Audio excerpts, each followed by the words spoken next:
자, 우리 성경 말씀을 하나 찾아보고 강의를 하겠습니다. 갈라디아서 5장을 한번 볼까요? 갈라디아서 5장.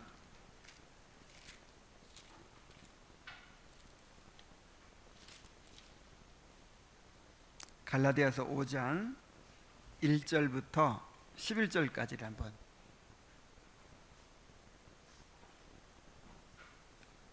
교독을 하겠습니다. 그리스도께서 우리를 자유롭게 하려고 자유를 주셨으니 그러므로 굳건하게 서서 다시는 종의 멍에를 매지 말라.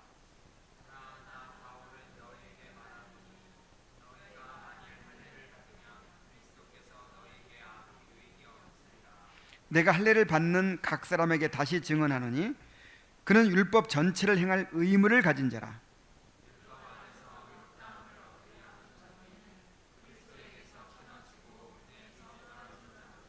우리가 성령을 믿음을 따라 의의 소망을 기다리노니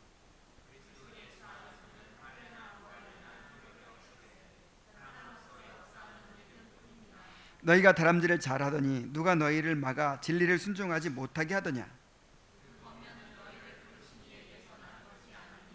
적은 누룩이 온 덩이에 퍼지느니라.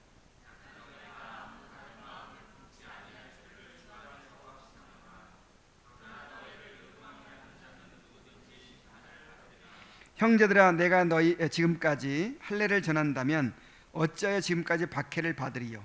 그리하였으면 십자가의 걸림돌이 제거되었으리니 너희를 어지럽게 하는 자들은 스스로 베어버리기를 원하노라. 아멘.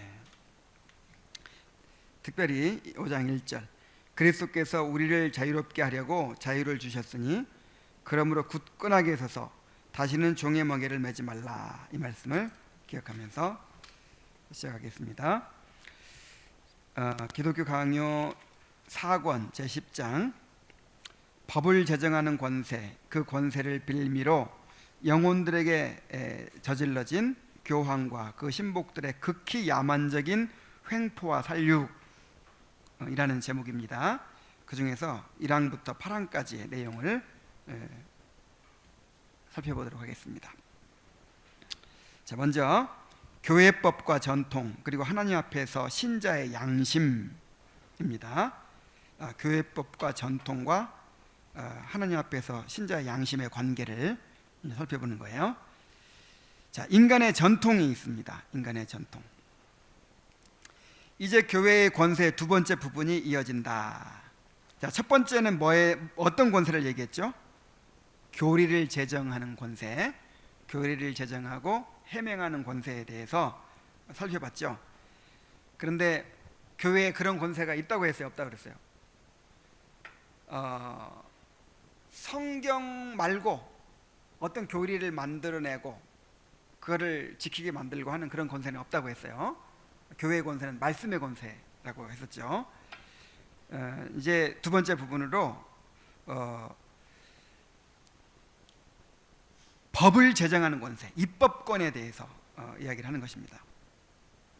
로마 교회주의자들은 이 권세가 법을 제정하는 데 있다고 보는데 바로 입법권이죠. 바로 이 근원에서 무수한 인간의 전통들이 생겨나 비참한 영혼들에게 올가미를 씌우게 된 것이다. 교회가 막 법을 만들어내요. 그 법은 다 좋은 취지에서 만들었어요. 더 하나님을 잘 섬기게 만들고 하나님을 더 잘 알게 만든다는 이유로 그렇게 법을 만들었는데 그 만들어내는 법이 영혼들에게 올가미를 씌워서 고통 가운데 처하게 만들었다는 것이죠. 서기관들과 바리새인들이 과거에 다른 사람의 어깨에 무거운 짐을 지어놓고 자기들은 손가락 하나도 되지 않는 악행을 범했으나 이들 역시 그들의 못지않게 뻔뻔스럽게 그렇게 행하고 있다. 예를 들어서 고해성사에 대한 그들의 가르침은 얼마나 잔인한 살육 행위인지 모른다. 그들의 모든 횡포 가운데서 가장 견딜만하게 보이는 것들일지라도 양심을 누리기는 마찬가지다. 자, 서기관과 바리새인들이 어떤 법을 만들었나요? 서기관과 바리새인들은 율법을 더 잘 지키고 싶었어요. 그리고 사람들에게 율법을 더 잘 지키도록 가르치고 싶었어요. 그래서 율법 외에 다른 규정들을 막 만들어냈어요. 예를 들어서 안식일을 기억하여 거룩히 지키라, 이건 율법이죠. 그 율법을 잘 지키기 위한 규정들이 막 생겨나는 거예요. 안식일을 기억하여 거룩히 지키라고 아무 일도 하지 말라고 했는데 어디까지가 일이고 어디까지 일이 아닌지를 규정하는 거예요.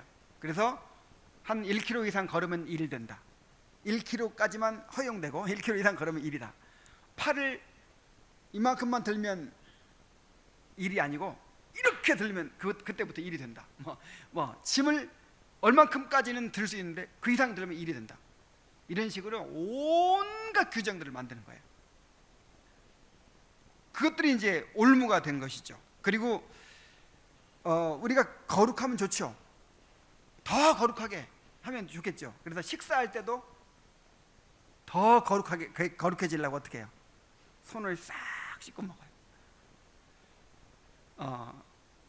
자, 이런 것들이 그냥 뭐 건강을 위해서 지켜라, 아니면 그냥 여러분의 유익을 위해서 지키고 싶으면 지켜라, 이런 식으로 하면 모르겠는데 이것이 이제 신앙 양심을 억압하는 거예요.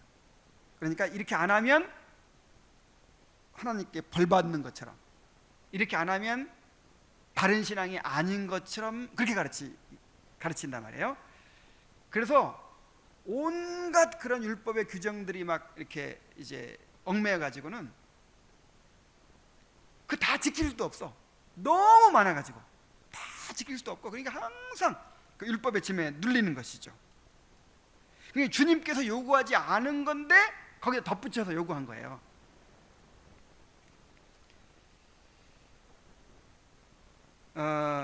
그래서 천주교에서는 이제 예를 들어서 고해성사 같은 거, 고해성사도 좋은 취지에서 만들어졌어요. 이렇게 자기가 지은 죄를 아무도 모르게 신부님한테 다 고하면, 그 다음에 네 죄를 사하노라, 가서 주기도문 100번 외우고 가라. 그리고 이제 용서받은 용서받았다 하고 다시 하나님과 새롭게 관계를 맺으라는 건데, 이거를 그냥 또 하면 안 되고 애통하고 정말 진심으로 해야 된다는 거예요. 근데 어디까지가 진심인지 아닌지 하고 나서도 깔짝지근해. 항상 완벽하지는 못해요. 그리고 이렇게 해야만 죄를 용서받고 구원받을 수 있으니까 이게 하나가 엄청 올무가 된 거죠. 그리고 요걸 가지고 이제 사람들을 지배하는 거예요. 신부가 다 알잖아요. 이제 어떤 죄에 어떻게 지었는지 다 알잖아요. 이제 그런 것이 올무가 돼서 사람들을 지배하고, 뿐만 아니라 공덕을 쌓기 위한 온갖 규례들이 있어요. 무슨 온갖 절기들이 있어요. 그 많은 것들 다 지키려면 한이 없어요. 그래서 항상 죄인이야, 항상.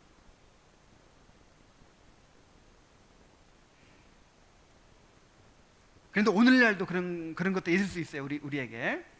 예를 들어서 오늘날 교회 안에 어떤 것들이 있냐면 절기도 있죠. 오늘날 온갖 절기들이 있고 성경에 없는데 그거 다 어떤 취지에서 만들어졌어요? 더 주님을 잘 섬길 수 있도록 좋은 취지에서 만드는 거예요. 그래서 절기들을 만들고 절기 때마다 헌금 제도를 헌금하도록 하고 이런 거. 이제 그거 하나가 또 올무가 되는 거예요. 그게 이제 자발적으로 이렇게 하면 좋은데 안 하면 어떻게 되겠까? 안 하면 늘 해야 되는 건데 안 하면 이제 양심이 가책을 받고 자유를 잃어버리게 되잖아요. 오늘날 교회에도 안식일 또 규정들도 있어요. 오늘날에도 안식일을 좀 이렇게 강조하는 그런 분들은 뭐 하면 되고 뭐 하면 안 되고 이런 규정들이 있어요. 또 그래가지고 이제 그런 규정들을 가지고 이게 억압받게 만들고, 또 어떤 교회는 보니까 공개 자백을 또 시켜요. 이렇게 자기 죄를 공개적으로 이렇게 자백하면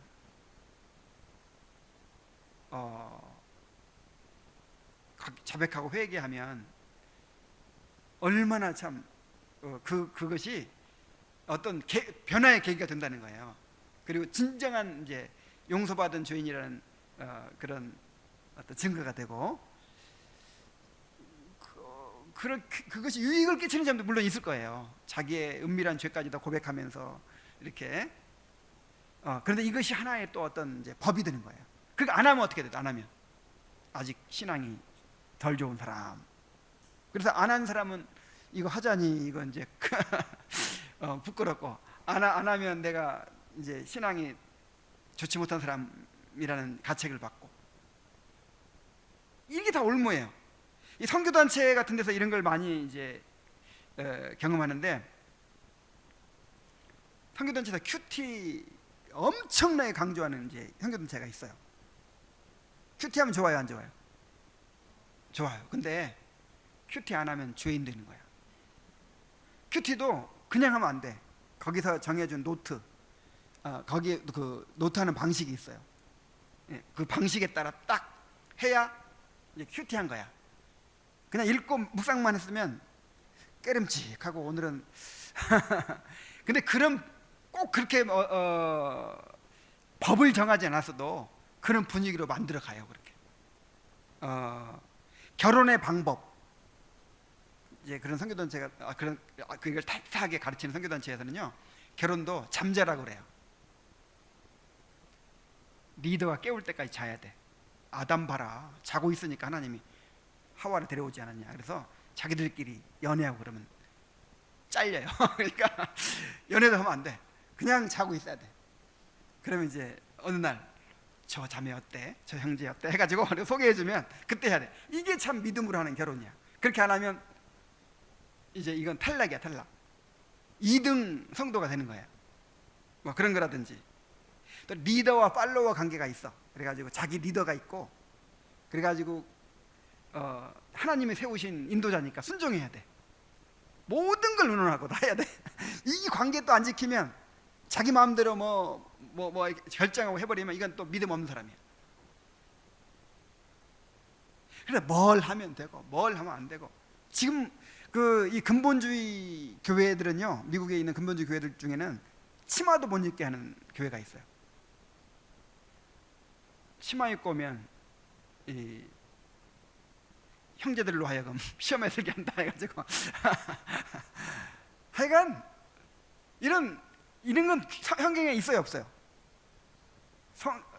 이거는 양심의 자유에 속한 거예요. 이렇게 할 수 있고 저렇게 할 수 있는 거는 이 양심의 자유. 이거를 규정을 만들어서 억압하면 안 돼요. 그래서 선교단체라든지 아마 일사불란하게 움직이도록 하려면 그런 규정들을 만들면 좋아요.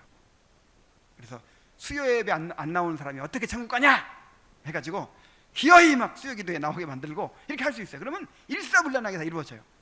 그렇지만 주님은 그렇게 하라고 하지 않으셨어요.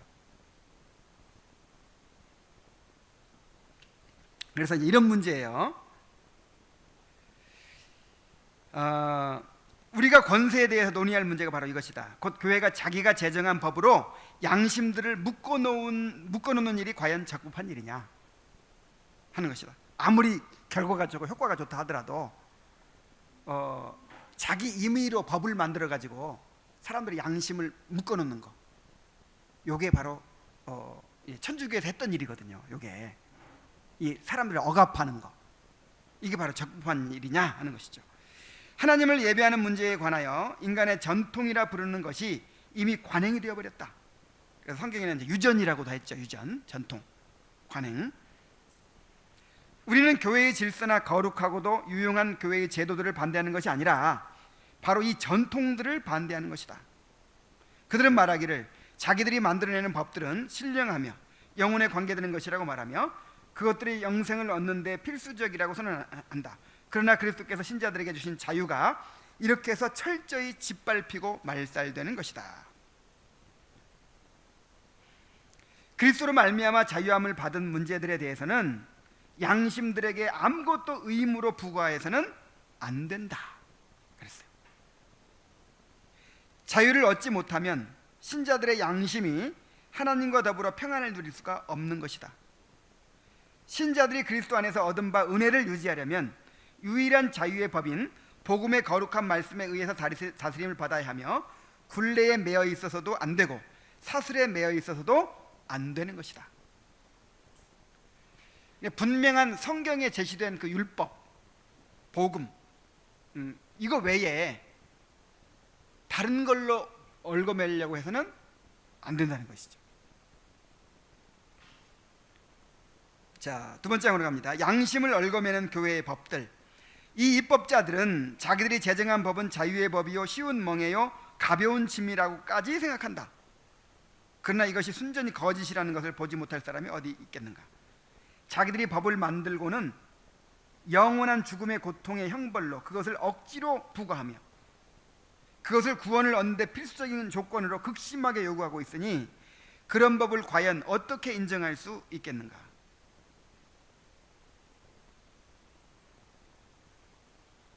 뭐 어쩌다가 어떤 사람이 너무 양심에 막 이렇게 죄책감에 눌려가지고 은밀하게 찾아왔어요. 그래 자기 죄를 다 털어놨어요. 그래 같이 기도하고 하나님 용서하실 거니까 용서하실 거니까 이제 평안을 얻고 돌아가시오 해갖고 후련하게 갔어. 이거 좋은 일이죠. 근데 그거를 이제 법으로 딱 만드는 거야. 이제 누구든지 이렇게 해야 된다. 그러면 이게 양심을 얽어매는 법이 되는 것이죠.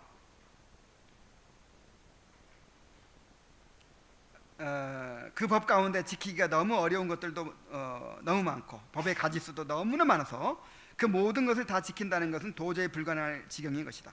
그러니 이러한 극심한 어려움의 부담을 잔뜩 지고 있는 사람들이 과연 혼란스러움과 극심한 고뇌와 공포를 어떻게 피할 수 있겠는가. 자, 그래서 양심의 본질이 무엇인가를 우리가 한번 살펴볼 필요가 있어요. 이게 지금 양심의 자유, 우리 장로교 헌법 이 교회 정치에 관련된 첫 번째 항목이 뭐냐면 양심의 자유 원리예요. 양심의 자유. 제가 한번 읽어드릴까요? 헌법 제3부 교회 정치 제1장 원리 제1조에 보면 양심의 주지자는 하나님뿐이시다. 그가 신자들에게 신앙 양심의 자유를 주사 신앙과 예배에 대하여 성경을 위반하거나 이탈한 인간적 교훈이나 명령을 받지 않게 하셨으니 그리스도인의 이 자유는 하나님이 주신 것으로 종교에 관계되는 모든 사건에 대하여 속박을 받지 않는다. 그러므로 모든 신자들은 각기 양심대로 판단할 권리가 있은즉 아무도 이 권리를 침해하지 못한다. 그러니까 명백하게, 예를 들어서 살인하지 말라 뭐 이런 거 명백하게 제시되어 있는 거, 그런 건 교회법으로 판단할 수 있죠. 이렇게 율법으로 판단할 수 있죠, 교회에서 질서상. 그러나 그 외에 중립적인 문제들, 누구하고 결혼하느냐, 직장을 어떤 걸 하느냐, 뭐 이사를 어디로 가느냐, 아니면 어떤 옷을 입느냐, 뭐 이럴 수 있고 저럴 수 있는 문제들에 대해서 이 신앙 양심이 절대로 억압받을 수가 없다 이 말이죠. 그것을 신앙과 연관시켜 가지고 이렇게 해야 하나님께 인정받을 수 있다고 뭐 이런 식으로 이렇게 요구받는 것은 이제 불가하다는 것이죠. 그게 장로교 헌법에 명시되어 있어요. 양심 자유의 원리. 자, 그래서 양심이 뭔지를 우리가 또 알아야겠죠. 이걸 언제 우리가 다뤘었냐면은 3권 마지막에서 그리스도인의 자유라는 것을 우리가 배웠었죠. 그리스도인의 자유. 그 부분 한번 돌아가서 읽어보시면 이 내용이 그대로 또 나옵니다. 자, 양심의 본질. 양심이 뭘까요? 대부분의 사람들이 이 문제로 굉장히 혼란을 겪는다. 이는 그들이 소위 외부적인 심판과 양심의 심판의 교묘한 차이를 분명하게 가리지 않기 때문이다.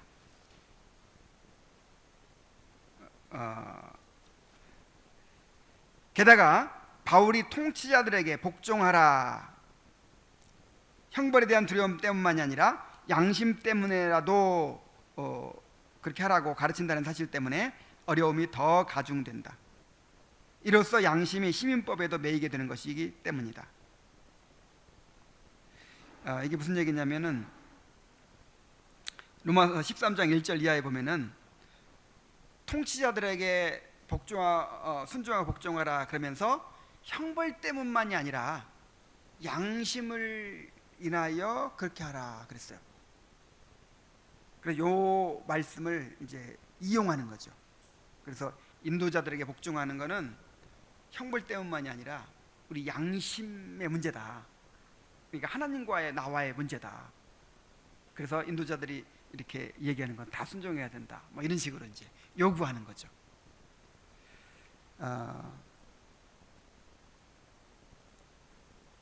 그래서 성경 말씀뿐만 아니라 그 시민법, 사람들이 만든 법에까지 이제 이 양심이 결부되는 것처럼 이렇게 만들기 때문에 혼란에 빠진다는 것이죠.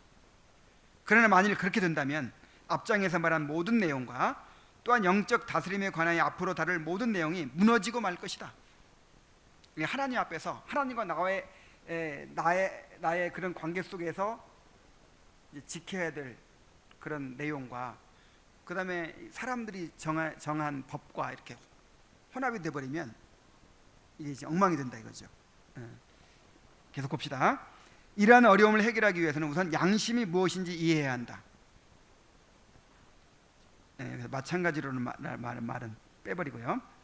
자, 우리가 하나님의 판단을 마음으로 의식하며 이 의식이 한 증인같이 붙어 있어서 우리가 우리의 죄를 감추는 것을 허락하지 않고 우리를 심판대 앞에서 고발할 때에 이 의식을 양심이라고 한다 그랬어요.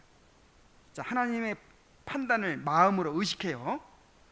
그 의식이 하나님의 심판을 의식하는 우리의 그 의식이 증인처럼 딱 버티고서 우리가 죄를 감추는 것을 못하게 한다 이 말이에요. 너 그 죄야.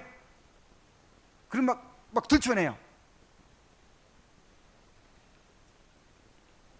그래서 그거를 가지고 하나님의 심판대 앞까지 끌고 간단 말이에요. 요 의식, 하나님의 심판을 의식하는 요 우리 안에 있는 의식, 요게 양심이라는 거죠.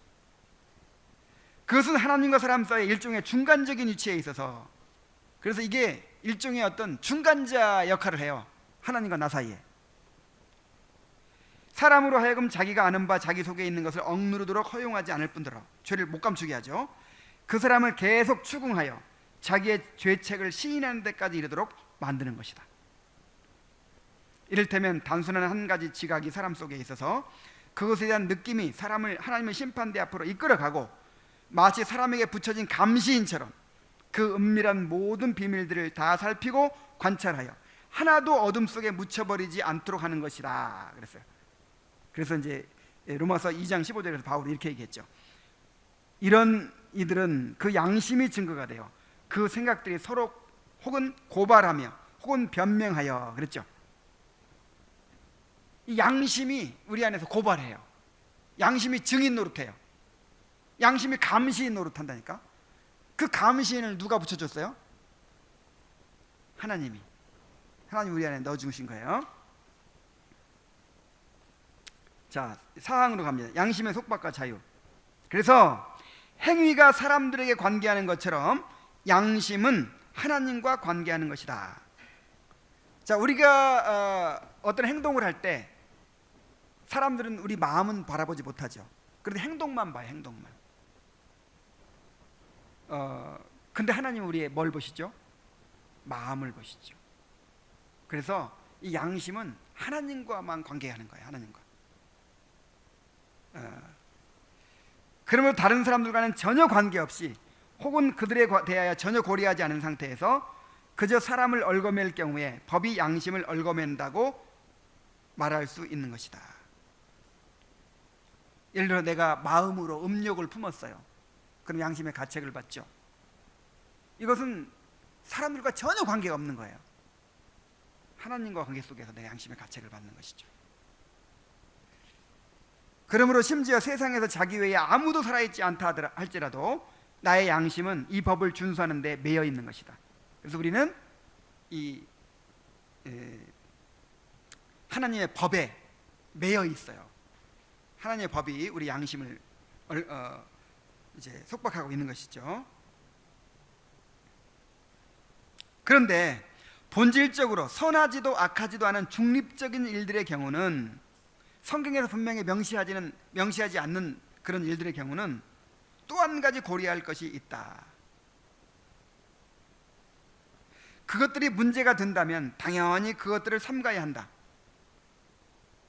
자, 어떤 경우를 우리가 예를 들 수 있냐면, 그 3권 마지막 장에서는 어떤 예를 들었냐면, 고기 먹는 문제 예를 들었어요. 고기 먹는 문제는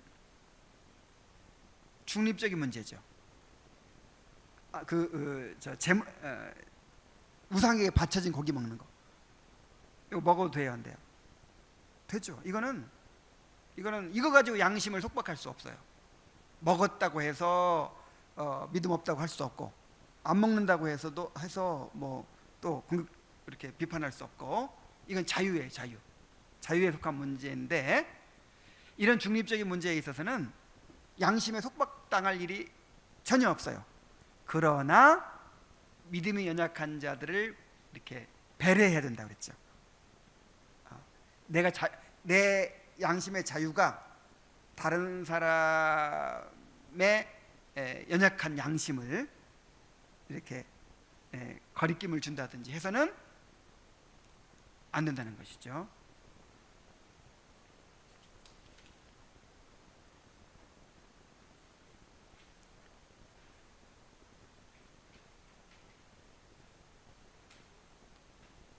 그것들이 문제가 된다면 당연히 그것들을 삼가야 한다. 그러나 자유로운 양심으로 그렇게 하는 것이다. 그렇게 하면 죄 짓는 것이기 때문에 그렇게 하는 것이 아니라 내 자유로운 양심으로, 형제에 대한 사랑으로 그렇게 하는 것이죠. 안 먹는 것이죠. 물론 형제와 관련해서는 절제하는 것이 필요하고, 또한 그렇게 하라고 하나님께서 말씀하셨으나, 그러나 그에게는 여전히 양심의 자유가 있는 것이다. 이 법은 오직 외형적인 행위에만 적용되는 것으로서 양심을 자유로운 상태로 남겨둔다는 것을 여기서 볼 수 있다. 자, 무슨 얘기인지 아시겠죠? 자, 두 번째 단락으로 갑니다. 인간의 법과 양심의 문제, 오직 하나님만이 입법자이심 그랬어요. 그러니까 양심을 속박하는 그 법은 누구만 정할 수 있어요? 하나님만. 누구도 우리의 양심의 자유를 속박할 수 없어요. 자, 5항 인간의 법과 양심. 이제 다시 인간이 만들어 놓은 법으로 돌아가 보자. 만일 그 법들이 우리에게 어떤 신앙적 의무감을 갖게 하기 위하여 만들어진 것이라면 그것은 양심에 불법한 어떤 부담을 지우는 것이라고 할 수밖에 없다.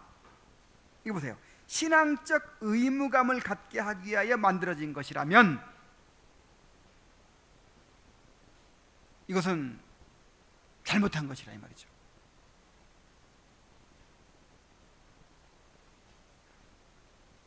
우리의 양심은 사람들에 관한 것이 아니라 오직 하나님과만 관계하는 것이기 때문이다. 그렇기 때문에 이 땅의 심판과 양심의 심판을 서로 구별하는 것이다. 양심은 누구와만 관계된다? 하나님과 관계된다. 그래서 하나님과 관계되기 때문에 그 양심을 신앙 양심을 속박하는 법은 하나님만 만드실 수 있어요. 정하실 수 있어요. 그건 내가 마음대로 정하는 거야. 내가 뭐 마음대로 옷은 어떻게 입어야 되고, 그래야 신앙 좋은 것이고, 또 뭐 하여간 어떤 이 조직을 아니면 이 교회를 더 일사불란하게 더 막 끌어가기 위해서 그런 걸 막 만드는 거예요. 그럼 어떤 조직을 이끌어가기는 더 좋을 수도 있죠. 어떤 단체를 효과적일 수 있죠. 그러나 그는 잘못하는 것이죠.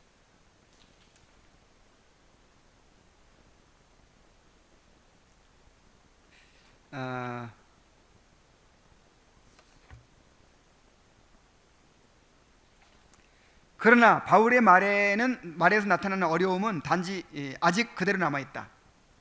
형벌 때문만이 아니라 양심을 위해서도 통치자들에게 복종해야 한다면 통치자들의 법이 또한 양심을 지배한다는 논리가 성립되는 것 같아 보이기 때문이다. 그리고 이것이 사실이라면 교회법 역시 똑같이 양심을 지배하는 것이 될 것이다. 자, 여기에 대해서 어떻게 대답해야 될까요? 나는 이렇게 대답하고자 한다. 곧 우리는 우선 여기서 종과 속을 구별해야 한다는 것이다. 여기서 종과 속이 무슨 말이냐면, 그 동물을 분류할 때, 동물이나 식물을 분류할 때 이제 맨 처음에 종이 있죠. 종이 있고 그 위에 속이 있고 과가 있고 목이 있고 강이 있고 문, 개가 있죠. 종속, 과목, 강, 문, 개 이렇게 있죠. 그래서 예를 들어 호랑이를 예를 들자면, 호랑이는 호랑이 종이에요. 호랑이 종. 그 다음에 고양이 속, 그 다음에 그 위에 고양이과, 그 다음에 식육목, 포유강, 척추동물 문, 그 다음에 이제 가장 넓은 범위 동물계 이렇게 되거든요. 자, 그 얘기예요. 그 얘기. 그래서 개개의 법들이 양심에 적용되지 않는다 할지라도 우리는 여전히 통치자들의 권위에 복종하라는 하나님의 전반적인 명령에 매여 있는 것이다. 그러니까 통치자들에게 복종하라, 이거는 그 속과 같은 거예요. 더 넓은 의미죠. 그래서 우리는 항상 통치자들에게 복종해야 한다는 법에 매여 있는 거예요. 그건 성경 말씀이죠. 그건 성경 말씀이기 때문에 통치자들에게 복종하라, 이거는 우리가 순종해야 돼요. 넓은 의미에서. 또 너희를 인도하는 자들에게 순종하고 복종하라, 이것도 양심의 문제입니다. 그러나 그 밑으로 내려와서 개개의 법들, 근데 통치자들의 법 중에 하나님의 말씀이 어긋나는 것을 싣네. 그런 거 지키면 돼야 안 돼요? 안 되는 거죠. 우리 구분해서 생각하라 이 말이죠. 그래서 우리가 우리를 인도하는 인도자에게 복종해야 되지만, 그거는 이제 해야 되지만, 그러나 그 개개의 법들 중에서 인도자가 어느 날 뭐 성경이 어긋나는 것을 지키는 거야, 하라고 하는 거야. 그러면 이거는 사람이 내 양심을 주관하려고 하는 것이 돼버리는 거예요. 사람 말씀을 전해서 그 말씀대로 순종하게 하는 거는, 이거는 이제 하나님의 권위죠. 그러나 그 말씀에 없는 거 가지고 이렇게 뭘 지키게 만들고 막 이렇게 하는 거는 내 신앙 양심을 이제 얽매이는 것이 되는 것이죠. 그러나 그렇다 할지라도 그들이 제정한 법들이 영혼을 내적으로 다스리는 데 적용된다는 것을 바울이 가르치는 것은 아니다. 그는 어느 곳에서나 사람의 그 어떠한 법령보다도 하나님을 예배하는 것과 올바른 삶을 위한 영적 규범을 더 높여서 찬양하고 있는 것이다. 자, 또 한 가지 주목해야 할 것은, 이는 앞의 사실에 좌우되는 것인데, 통치자들이 만든 것이든 교회가 만든 것이든 인간의 법들은 그것을 준수해야 할 의무가 있기는 하지만 선하고 공정한 법의 경우에 그렇다는 것 말이다. 그러나 그 법들 자체가 양심을 얽어매는 것은 아니라는 사실이다. 법을 준수해야 할 모든 의무는 그 법이 명하는 계계의 내용에 있는 것이 아니라 그 전체의 목적에 있는 것이기 때문이다. 자, 이것도 위의 말과 비슷한 거예요. 우리가 통치자들에게 순종해야 되는 것은 성경의 명령이에요. 그리고 또 법을 지켜야 되는 것도 또 명령이죠. 그러나 그 계계로 들어가면 이제 말씀에 어긋나는 것은 우리가 지키지 않을 권리가 있는 것이고, 누구도 이걸 이제 억압할 수가 없다는 것이죠. 그러나 하나님을 예배하는 형식을 새로이 규정하고 신자가 자유를 누려야 할 문제에 대해서조차 의무를 부과하는 그런 법들은 이런 법과는 경우가 전혀 다르다. 그러니까 우리 신앙 양심을 이제 이렇게 억압하는 억압을 하게 된다면 다르다는 것이죠. 자, 그래서 6항으로 갑니다. 교황주의가 제정한 교회법의 부당함. 오늘날 교황주의자들이 소위 교회법이라 부르는 것이 바로 그런 법에 속한다. 이 교회법이 하나님께 드리는 참되고 필수적인 예배의 일부로 제시되고 있는 것이다. 이게 문제라니까. 신앙과 관련시키니까, 신앙 양심을 속박하려고 하니까. 이 법이 무수한 만큼 영혼들을 잡아서 메어넣는 올무도 무수하다. 거짓된 감독들은 자기들이 주께로부터 신령한 입법자로 지명을 받았으며 따라서 교회를 다스리는 일이 자기들에게 맡겨졌다는 것을 구실 삼아서 새로운 법들을 만들어 우리의 양심에 짐을 지우고 있다. 그리하여 그들은 자기들이 명령하고 제정하는 것은 무엇이든지 그리스도인들이 반드시 준수하여야 한다고 주장한다. 그러나 그들이 신자들 위에 입법자로 지명을 받아서 그들 스스로 삶의 규범을 제정할 수 있게 되었다거나 혹은 자기들에게 맡겨진 사람들에게 자기들이 만든 규례들을 강요할 수 있는 위치에 있게 되었다는 것은 받아들일 수 없다. 하나님의 말씀을 떠나서 자기들 스스로 생각해낸 것을 의무로 받아들여서 준수하도록 교회에게 명령할 권세가 그들에게 없다는 것이다. 그래서 이 다스림은 오직 하나님의 대권이다. 법을 만들어서 그 법에 순종하도록 명령하고 다스리는 것은 오직 하나님의 권리다. 이렇게 이제 얘기를 하죠. 신앙에서 주께서는 그의 율법 속에 선한 삶을 위한 완전한 규범에 적용될 만한 모든 내용을 다 포함시켜 놓으셨으므로 사람이 거기에 덧붙일 것이 아무것도 남아있지 않다.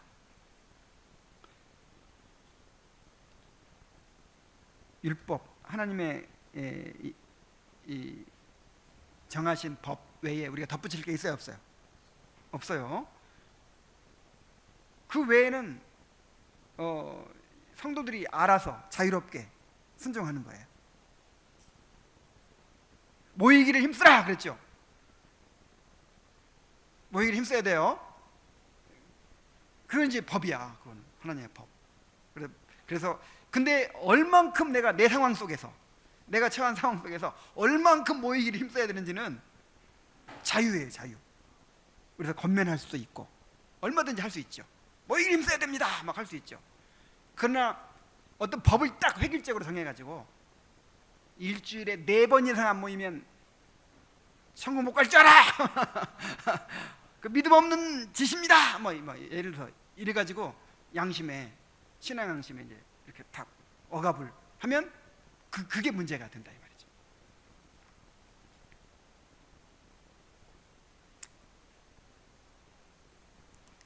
자, 그 첫째 이유는 우리가 주님을 우리 삶의 주인이요 인도자로 인정하기를 원하고 계신다는 것이다. 둘째 이유는 우리가 하나님께서 우리에게 순종 이상의 것을 아무것도 요구하지 않으신다는 사실을 깨닫기 원하신다는 것이다. 그렇기 때문에 야고보는 이렇게 말하고 있다. 형제를 판단하는 자는 곧 율법을 판단하는 것이라. 내가 만일 율법을 판단하면 율법의 준행자가 아니요 재판관이로다. 입법자와 재판관은 오직 한 분이시니 능히 구원하기도 하시며 멸하기도 하시느니라. 여러분, 만약에 어떤 사람이 간음을 범했어요. 그 사람 판단해야 돼요, 안 판단해야 돼요? 판단해야죠. 말씀에 명백히 나와 있으니까 판단해야죠. 이런 걸 말하는 게 지금 아니에요. 이게 명백하게 말씀에 비추어서 판단할 수 있는 건 우리가 판단해야 된다니까요. 그런데 이럴 수도 있고 저럴 수도 있는 문제, 요거 가지고 판단을 하는 거예요. 옷차림이 저런 걸로 봐서 신앙이 안 좋아. 행실이 안 좋아. 이렇게 이런 판단하면 절대 안 되는 거예요. 뭐 옷차림을 본다든지 아니면 뭐 이렇게 그 사람의 뭐 스타일이 있잖아요. 뭐 예배 때 항상 가장 좋은 옷을 입고 와야 되는데 항상 허름한 옷을 입고 와. 이거 이 주일을 준비하는 태도가 안 돼 있어. 이게 판단할 수 있어요, 없어요? 주일에 어떤 옷 입고 와라 나와 있어요? 요거는 어떤 사람은 야, 주일은 하나님 앞에, 아버지 앞에 가니까 내가 좀 편안하게 안식하면서, 그래서 평상복 입고 나오고 싶어하는 사람이 있을 것이고, 아, 주일날은 내가 가장 좋은 옷을 입고 거룩하신 하나님께 내가 격식을 갖춰 예배드려야지. 자유예요, 자유. 요거는 성경에 안 나와 있어. 이럴 수 있고 저럴 수 있는 문제야. 근데 양복 입고 온 사람은 캐주얼 입고 온 사람한테 판단하는 거야. 그리고 캐주얼 입고 온 사람은 양복 입고 온 사람한테 이 형식주의자 막 그러고 뭐 예를 들자면 이래서는 안 된다 이 말이죠. 우리가 그런 문제들이 굉장히 많은 거예요. 그래서 나는 선교단체 못 들어가게 하는 이유가 뭐 여러 가지 있지만 이제 일단 우리 교회 중심으로 해야 되기 때문에 이제 교회에서 바르게 말씀을 전하면요 들어갈 필요 없어요. 오히려 분산됩니다. 선교단체에서는 자기들에게 집중하게 만들기 때문에 교회는 그냥 갓다리로 다니게 만들어요. 그리고 더 큰 이유가 있는데 뭐냐면 이 선교단체라고 하는 것이 획일적인 문화가 있어요. 그래서 그 선교단체가 이렇게 요구하는 게 있어요. 이게 이제 젊은 사람들만 같은 세대, 같은 문화에 있는 사람, 같은 처지에 있는 사람들만 싹 모아놨기 때문에 어떤 획일적으로 이렇게 요구하는 게 있어요. 일사불란해야 되잖아요. 교회는 다양성을 추구합니다. 교회의 하나됨은 이 다양성 속의 통일성이에요. 지체를 보세요. 너무 다양하죠.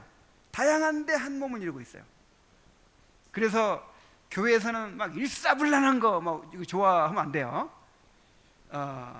그냥 한마디 하면 그냥 쫙 다 하고 막 이런 거 좋아하면 안 돼요. 다양해요. 사람마다.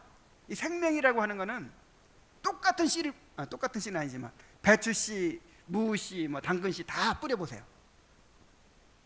나는 시간이 다 다르고 자라는 속도가 다 다르고 생명이라고 하는 건 다양해요. 그래서 획일적으로 이 판단하고 그렇게 막 이끌어가려고 하면은 안 되는 거예요. 그래서 근데 선교단체는 그런 게 있어요. 그래서 심지어 이 노트도 똑같은 방식으로 안 하면 저 사람 다른 거 하네. 약간 나이롱이구나. 이런 분위기가 있어요. 그래서 선교단체 들어갔다가 이 정신적으로 상처받고 이렇게 신경증에 걸린 사람들도 많이 있어요. 그 집단의 그런 어떤 압력이 있어요. 집단의 압력이. 더군다나 그 리더와 팔로워의 어떤 그런 관계가 막 강하고 철저하게 제자 훈련한다고 하는 선교단체일수록 그런 상처가 심해요. 거기에 잘 살아남으면 이제 거기서 요구하는 이제 그거를 잘 받는 사람은 이제 거기서 인정받지만 좀 독특한 사람들 있잖아요. 이렇게 획일적으로 잘 안 되는 사람들, 이런 사람들은 이제 이렇게 나가게 되고 상처받게 되고 막 이런 게 있거든요.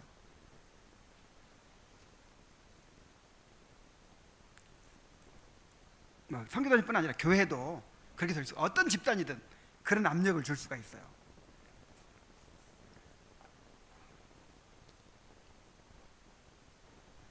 그래서 참 우리가 이게 어려운 거예요. 너무 어려운 거예요. 정말 이렇게 하나가 돼야 되는데 하나가 되게 하기 위해서 뭔가 막 규정을 만들고 막 또 막 강제로 막 이렇게 해가면 이제 어떤 신앙 양심에 상처를 줄 수가 있고, 그래서 정말 그 자발성, 정말 그래서 주님 사랑하는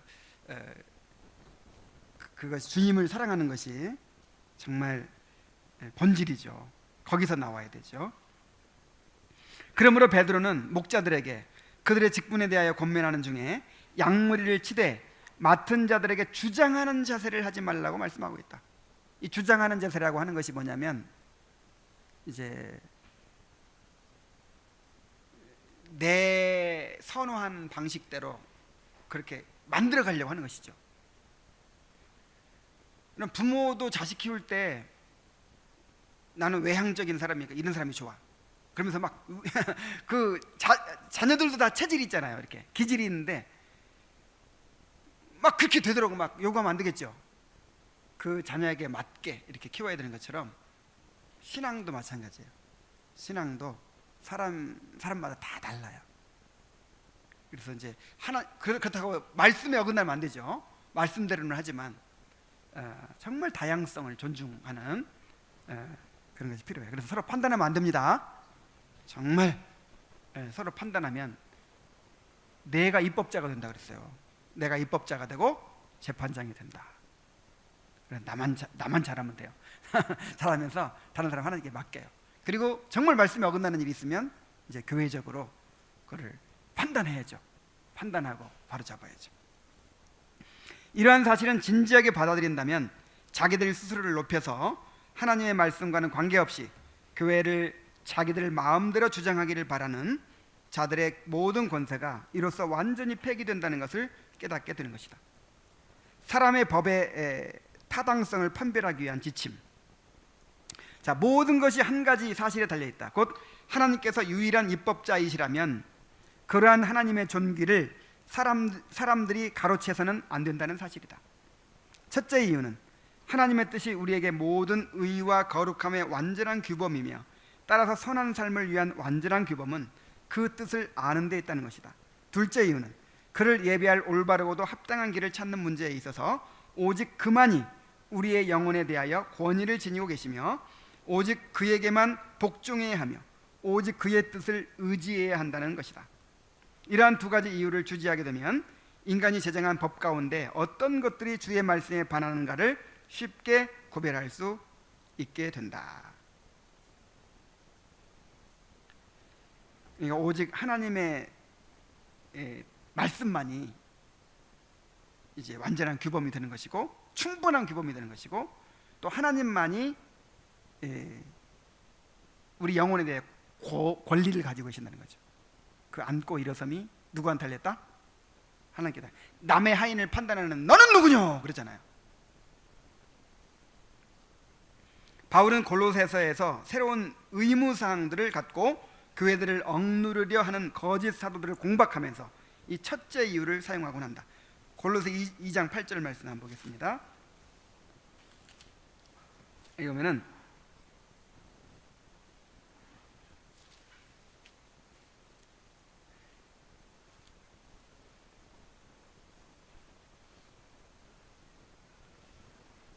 누가 철학과 헛된 속임수로 너희를 사로잡을까 주의하라.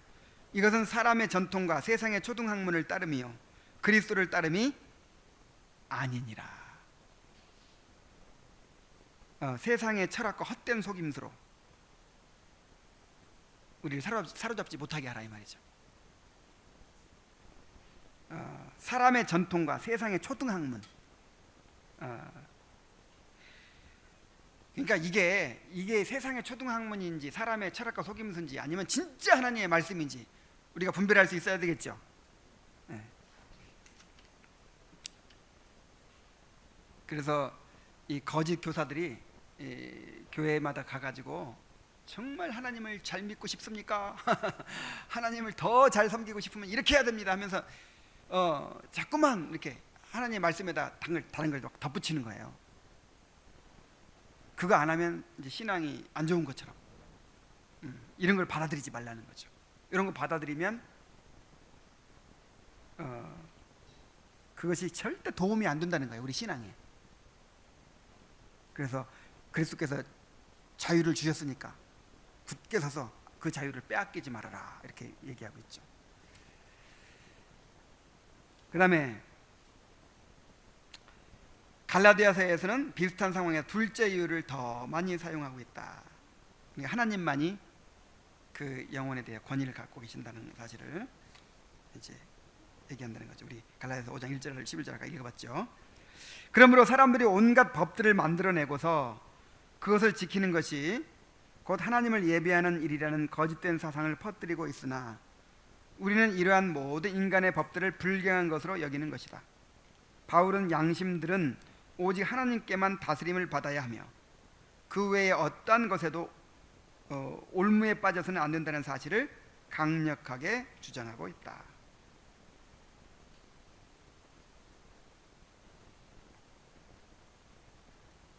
네, 양심의 자유의 원리.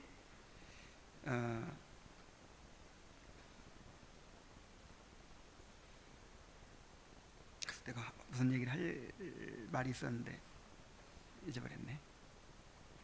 혹시 질문하고 싶은 게 있나요?